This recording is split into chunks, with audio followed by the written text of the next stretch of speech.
Day 2 of sharing my embarrassing stories until I find my people. So I was in about year 5 and I'd just come back from a running competition. I was quite an athletic gal back in the day, and we had these double doors that led into the year 5 classroom area. So I'd gone through them to go back to my class, and my class wasn't in the classroom, so I was like, where are they? So I went to one of the teaching assistants and I was like, where the hell are my class?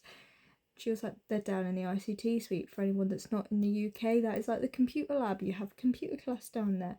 So I was like, sick. So then I ran towards well, I didn't run. I like walked toward these double doors with like full intent, and I was like, yes, I'm gonna go and I'm gonna tell my class that I won my competition. It's like, I won my race and we won as like a whole school, so it was just a buzz. It was incredible. And yeah, I plummeted myself straight into that door.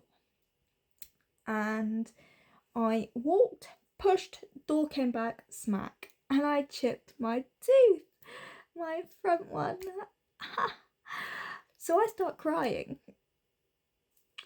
as you do, and I was traumatized. I was absolutely mortified, and the bit of my front tooth had come off, and I was like, what the hell am I gonna do? I look ugly.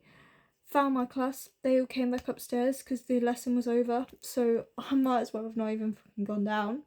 And then my sister, who was in my class too, was like, oh, you look freaky, while I'm mid meltdown. And yeah, and then I had to go to the dentist and explain to them what had happened and basically have part of my tooth re-put back on.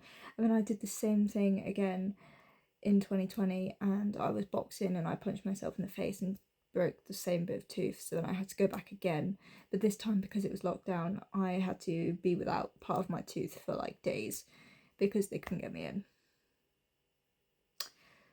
So yeah, I'm really careful not to do that again.